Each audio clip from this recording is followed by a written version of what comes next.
Before we get started with episode 3, I want to let you know about some of the sources I used for research in this episode. The first is Brennan deWIlde's biography, All Fall Down, written by Patricia McLean. Next is the book Breakfast in Nudie Suits by Ian Dunlop, who you will hear more from in an interview in this episode. Finally, I'll read an excerpt of an article about deWIlde titled deWIlde, Disney's Tenderfoot by Harvey Pack from the October 14th, 1964 edition of the Rockland County Journal-News.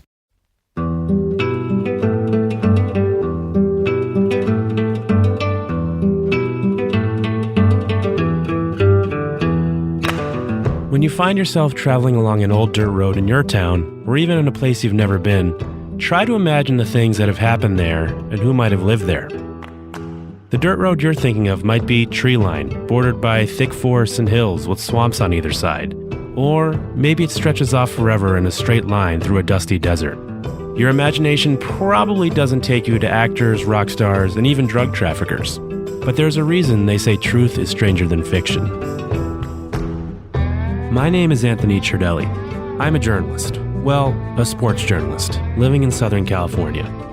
I'm about to tell you a story about the dirt road in Vermont that I grew up on. When I found out the truth behind the urban legends about this small part of Sharon, Vermont, the place where I spent a lot of my childhood, my mind was blown.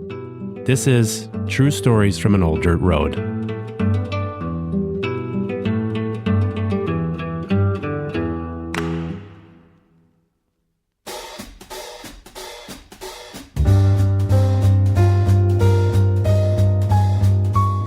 When you think about the places where Hollywood stars live or vacation, what immediately comes to mind? Palatial estates in Beverly Hills or the Hollywood Hills, or fancy penthouse apartments in New York City, right? How about where they vacation? It's probably a private beach somewhere in the tropics, or a ritzy hotel in Greece or Tahiti. Maybe it's a mountain retreat in Sun Valley, Idaho, or Park City, Utah, or the French Alps. You'd be right, but surprisingly, you'd also be right if you said Vermont. Susan Sarandon is building a house there. Until recently, Aerosmith's Joe Perry owned Sleepy Hollow Farm in Pomfret, Vermont. You might also know it as the farm that made news for being overrun by leaf-peeping TikTokers. Actor Luis Guzman makes his home in Vermont. So does Bond girl Ana de Armas. Even writer and Russian dissident Alexander Solzhenitsyn lived in Vermont for a while. Vermont has been a country hideout for actors and musicians and other celebrities going back a long time. You'd never think they actually lived at your house, though. That was the case for me, because in 1964, more than 2 decades before my parents bought the house, a young actor named Brennan deWIlde bought it with his young wife Susan. Before we go into more detail, it would help to know just how big of a deal deWIlde was. His breakout role in the Broadway play The Member of the Wedding at just 8 years old set him up for a successful TV and film career. At age 11, he'd been nominated for an Academy Award for his role as Joey Starrett in the 1953 Western Shane. Pa's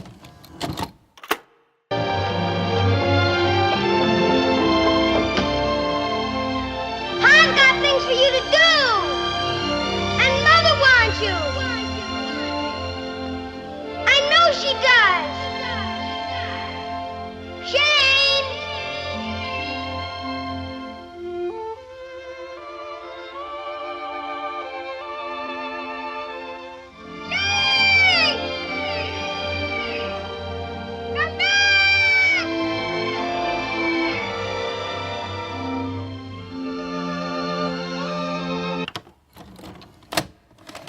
He lost out to none other than the chairman of the board, Frank Sinatra, for his portrayal of Private Angelo Maggio in the classic war film From Here to Eternity. In 1956, at age 14, he co-starred in the film Goodbye My Lady, which also featured Sidney Poitier. He made guest appearances on TV, including a guest role on the legendary show Wagon Train in 1959. He co-starred in the film Blue Denim in 1959 as well, alongside Carol Lindley. Blue Denim was one of the first films in America to deal with teen pregnancy and was based on a Broadway play about 2 teens who seek an abortion. His career continued to flourish. In 1962, he co-starred in the film All Fall Down as Clinton Willard, alongside Warren Beatty, who played his older brother. It also starred Eva Marie Saint, Carl Malden, and Angela Lansbury. In 1963, he portrayed Lonnie Bannon in the film HUD, which was a resounding success. HUD garnered 7 Academy Award nominations, winning 3. deWIlde's co-star Patricia Neal won for Best Actress, Melvin Douglas won for Best Supporting Actor, and James Wong Howe won for Best Black and White Cinematography. Though deWIlde was not nominated for an Oscar for HUD, he did accept the award on behalf of Melvin Douglas. You can go look at the rest of deWIlde's IMDb page. It's pretty impressive. By 1964, deWIlde was a young man and ready to start a life on his own, out from under the careful financial and career management of his parents, Jeannie and Fritz. On July 1st, 1964, Brandon and his wife Susan purchased the Vermont farmhouse from Dorothy Brooks, who owned the home with her husband for 10 years. On the deed, Dorothy Brooks and her husband are listed as purchasing the house, but when they sold it to deWIlde, it's just Dorothy Brooks' name on the deed, which makes me think her husband passed away.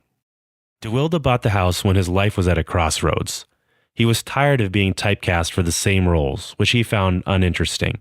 He also wanted to start a music career, something that would steer his life in a new, much more volatile direction. deWIlde started playing music and making friends with musicians, some very famous. Some would become famous. He palled around with the Beatles as an acting consultant on the set of their film Help. He befriended members of the popular 60s bands The Blues Magoos, including frontman Ralph Scala and guitarist Joey Steck.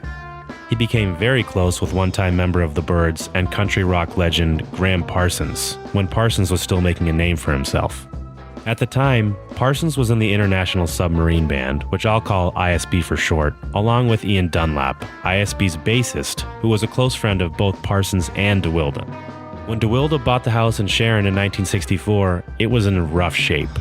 That same year, he told Harvey Pack of the Rockland County Journal-News, "It was something I've wanted all my life. Maybe it's because I was reared in big cities, New York and Los Angeles. I'm not sure, but as long as 3 or 4 years ago, I enjoyed traveling around New England, looking at old ramshackle farms, thinking how great it would be to fix one up and live there." He went on, "I was due on the West Coast to start filming Tenderfoot, so I decided to spend one night in Vermont first. There was no furniture, not even a bed, so I slept on the floor. As soon as it got dark, the noises began. It's a strange thing. A fellow who's used to city life can sleep through screaming fire engines, other people's radios going full blast, and construction work, but put him in the country and every snapping twig is a cannon shot. The old place creaked, the windows rattled, owls hooted, and I remembered every ghost story I'd ever read. The next thing I knew, it was morning, and I was staring into the face of a deer who had poked his nose through a broken window." Near the end of the article, deWIlde says one more interesting thing. Quote, "There's an old barn near the house in which I'm having a projection booth installed, but we'll still keep some horses in the barn, which will make it the first ride-in movie theater." Unfortunately, I don't think deWIlde succeeded in that attempt. After reading Breakfast in Nudie Suits, I interviewed Ian Dunlap about his trip with deWIlde and Parsons to the house in the summer of 1966. I remember, because it was a beautiful time in the summer, probably it was a heat wave in New York. And it was definitely early-ish summer when we were there. I don't remember exactly if it was June or July or, something like that. We played probably every night almost. And we were just rehearsing our own stuff. And Graham was running through a couple of songs that he had written that were semi-finished, or he was trying to finish them, or we were trying to all learn them, how to deliver them, how to play them. And then we also did like other acoustic playing with Brandon playing along as well, because he played acoustic and sang. This is fascinating to me. ISB was one of Parsons' early bands, and although they didn't hit it big and broke up soon after the trip to Vermont, it served as an early form of experimentation for all the members of the band.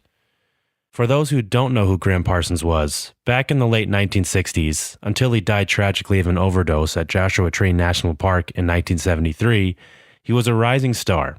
In 1968, he started performing with the Byrds. He stopped performing with the Byrds in less than a year and started his own band, the Flying Burrito Brothers, along with Dunlap, who left the band in 1969. In 1969, the Flying Burrito Brothers released their album, The Gilded Place of Sin. Although the album wasn't commercially successful at the time, Its impact on country music, rock, and alt country have been huge. The album has been said to have heavily influenced the Eagles, Vince Gill, Alan Jackson, Wilco, Emmylou Harris, and even Elvis Costello, and a lot more. In 2003, Rolling Stone magazine named Gilded Place of Sin the 192nd best album of all time. Speaking of the legendary Emmylou Harris, it was Parsons who was credited with discovering her and launching her career. He was also very close with Keith Richards of the Rolling Stones, so much so that Richards wrote his entry in Rolling Stone magazine's 2010 version of their 100 Greatest Artists lists, saying about Parsons, quote, "I think he was just getting into his stride when he died. His actual output, the number of records he made and sold, was pretty minimal, but his effect on country music is enormous. This is why we're talking about him now, but we can't know what his full impact could have been. If Buddy Holly hadn't gotten on that plane or Eddie Cochran hadn't turned the wrong corner, think of what stuff we could have looked forward to and be hearing now. It would be phenomenal." It's fascinating to me that these jam sessions surely played a small part in helping Parsons refine a sound he would later use to influence generations of successful musicians, and that he and deWIlde played together at the house. Those guys hung out at my house, the same place I thought was so boring when I was starting to listen to my favorite rock bands at the start of my adolescence. There were other fascinating moments on the trip as well, like Brandon expressing his disappointment with where his career had taken him. I do remember, like when we were in the dining room in the house there in Vermont, that he was talking about some of the scripts that he had been offered and how unadventurous and uninteresting they were to him, that he couldn't break away from this sort of role that was always projected on him. deWIlde was usually cast as the impressionable, baby-faced, innocent young man, which stemmed from his success in roles as the innocent boy. And that bugged him, a lot. Yeah. I remember once we went down in New York, when we were living in New York, so that would be in 66. And that trip to Vermont was later in 66. So this in 66, and we went down because some cinema was showing old westerns, and they had Shane on. That was his big Hollywood breakthrough. I remember we were sitting there watching it and everything like that, and then Brandon pops up on the screen as a little blonde young 10-year-old or whatever he was at the time, and of course we started giggling about it. Look how cute he is, and Brandon said, "Look, if everybody's going to be like that, we can walk out of here right now." deWIlde wasn't afraid to impart some career advice. Having been in show business since he was in elementary school, he knew his way around managers and agents, and he was not a fan, especially while his friends in the International Submarine Band were getting updates on the production of their new record while they were visiting him in Sharon. I think Gram was speaking to him, and after the phone call, it was all like, "What did he say? What did they say? What's the news? What's happening?" Everybody was keen to know. And then Brandon would always have an opinion. "Well, I don't think he's being careful about that deal. I don't think that because Brandon had much more experience." It wasn't all music and business. They got up to some other shenanigans, especially with an old tractor left at the house from a previous owner. Here's a short excerpt from Dunlop's book, Breakfast in Nudie Suits. Brandon had bought several cans of spray paint. Instead of Farmall red or John Deere green, the colors were fluorescent orange, headache pink, and acid puce. We had removed the caps and began shaking the cans when Brandon said, "Hold on, wait a minute. I want to get my camera. I have to film this." After vibrant tiger stripes were zigzagged across the hood, the Joker's grin displayed on the radiator, and swirling spirals sprayed on the wheels, Brandon started up the embarrassed tractor and backed it, spluttering, out of the barn. Dunlop goes on to describe the confusion of some locals they crossed paths with. Coincidentally, one of the few cars that ever used the minor road approached. "Uh-oh, who's this out there?" "Oh well, everyone wave," Brandon suggested. "Might as well let them know we're friendly." As the Ford Falcon passed, I saw only one hand respond to our greeting, a kid in the back seat. The gaunt guy behind the wheel just stared open-mouthed. Dunlap doesn't explicitly say they dropped acid or LSD before painting the tractor. Odds are they didn't, considering driving a tractor in that state of mind would have been pretty risky. But deWIlde was no stranger to hallucinogens, especially in the coming years, so it's not out of the question. There were also other fascinating moments you can read about in Dunlap's book. They flew kites, they tried to hunt deer with a .22 rifle, and they played the Beatles' Revolver album so much, Dunlap almost pulled his hair out. He told Parsons of one unidentified song on the album, quote, "It sounds like an all-night robot factory, hammering and sawing up metal. I saw blue jolts of electricity and sparks flying everywhere." Unfortunately for deWIlde, his marriage to Susan ended in divorce in 1969. His ownership of the house in Sharon ended around that same time as well, in 1968, according to the deed. deWIlde moved to LA around the end of 1966 or the start of 1967. From there, according to Dunlap, he didn't come back east much, and it's unclear whether he ever visited Sharon again. Either way, by 1968, he had sold the house. But it's unclear whether he was forced to or not as part of his divorce from Susan, which was finalized in 1969. In his book, Dunlap remembered the trip fondly. He said, quote, "I wonder what's happening at that old farm now. I think Brandon put it up for sale after they moved to California. Someone's going to get a surprise when they open up the barn doors and see a psychedelic tractor. It was a great week up there, playing around like kids, getting away from the city heat, and being cool in Vermont." I hope for Dunlap our conversation brought things full circle. I sent him some pictures of what the place looks like now. And, in case you're wondering, we never found a rusting psychedelic tractor out in the woods or anything. But Brandon and friends almost certainly painted that door frame my mom mentioned last episode. I tried to find out why exactly deWIlde sold the house and what happened to his home movies with the tractor, but I failed. I couldn't find anyone else who had visited him at the house. I wasn't able to find his ex-wife Susan, and when I tried to contact his son Jesse, he didn't respond to my requests for an interview. There is one more story from Dennis Mason, who claims to have met deWIlde at one point at the house. I met him one cold November day.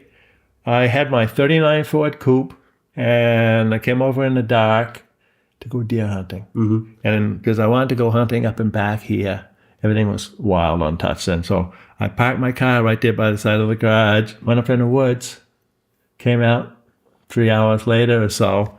Brandon saw me coming across, coming out of the woods with my bright-colored clothes, and he had a bodyguard with him. I had my pistol, which I always carried. I've had it since I was 18. Yeah. I still use it as a .22 Ruger.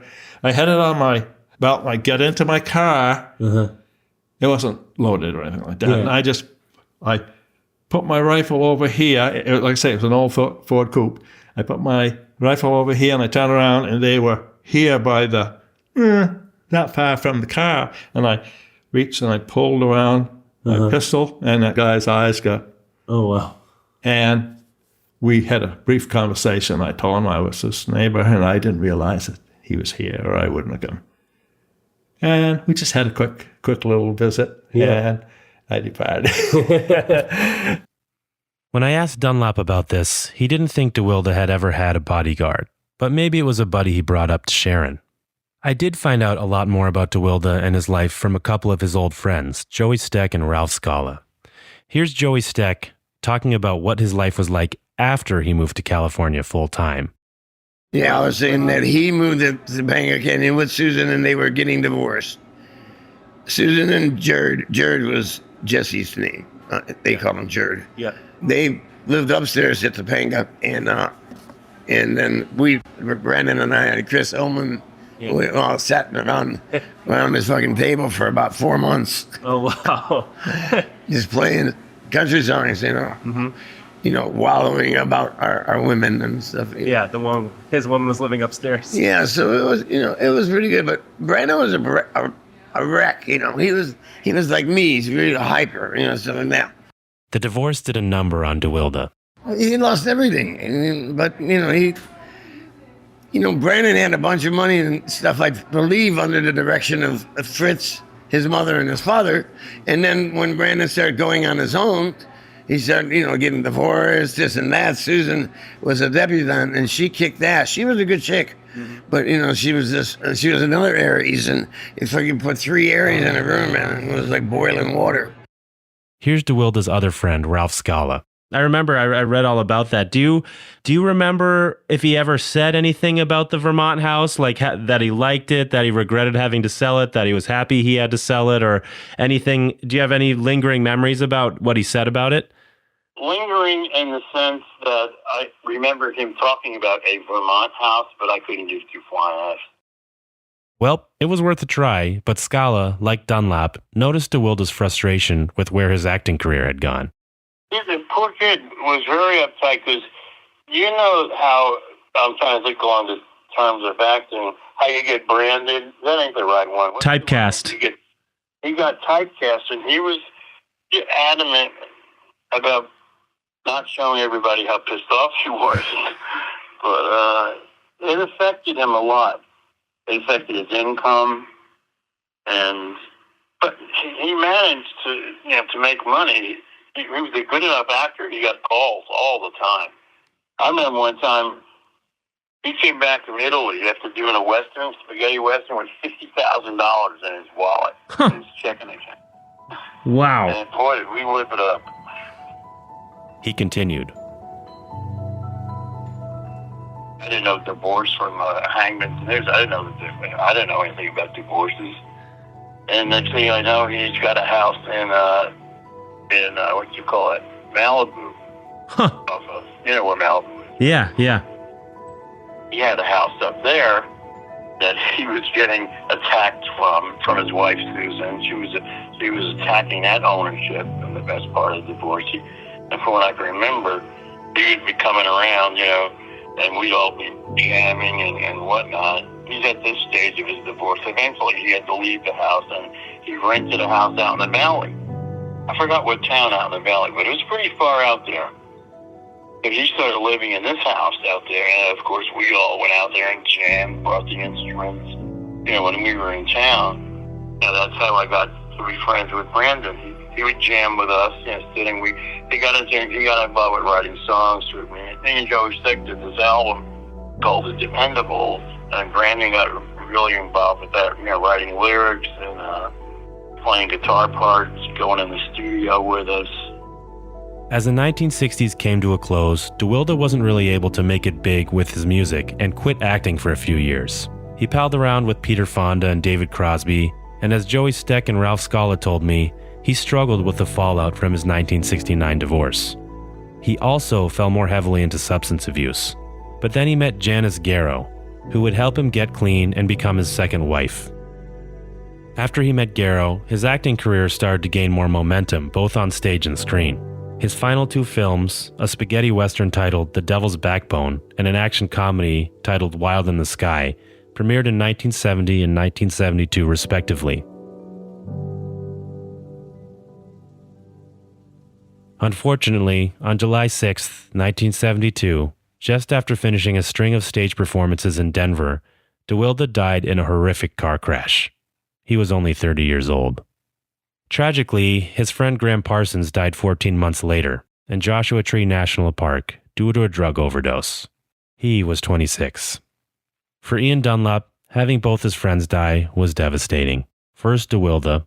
He was a good pal. We spent a lot of time together. We did a lot of stuff together, played a lot of music together, and also went on these rather crazy improv ramblings that we would tape record, some of them. And then Parsons. I was quite shocked. And, the Grim Reaper hadn't come around knocking on the door so close to me before.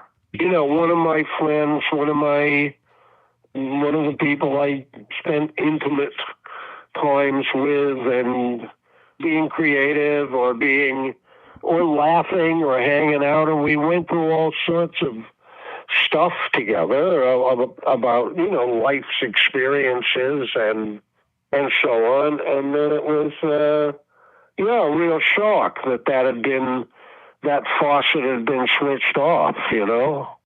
We had great times together, the bunch of us. Yeah. Brandon and Graham. Well, now you know. And if you lived or live in a small town, I hope this is just one reason you might be motivated to dig into one of those myths you heard about. Whether it be looking on your deed or reading a book by a local author about your town, you never know what or who you might find. But there's more to come. In episode 4, you'll hear about a recording studio next door and how the band Foghat recorded one of the biggest classic rock hits of all time there. If you want to hear more about Brandon deWIlde's life, please buy All Fall Down, the Brandon deWIlde story by Patricia McLean. If you want to hear more about Ian Dunlap's long drive across America and he and ISB's pursuit of music stardom and the early days of the Flying Burrito Brothers, please read his memoirs, Breakfast in Nudie Suits. You can find this podcast on every major hosting site, like Apple Podcasts, Spotify, and more. If you like it, please share it with others. It's a story I'm passionate about telling, and I'd love as many people to hear it as possible. Finally, if you can, please give it a good rating so more people can discover it. Till next time.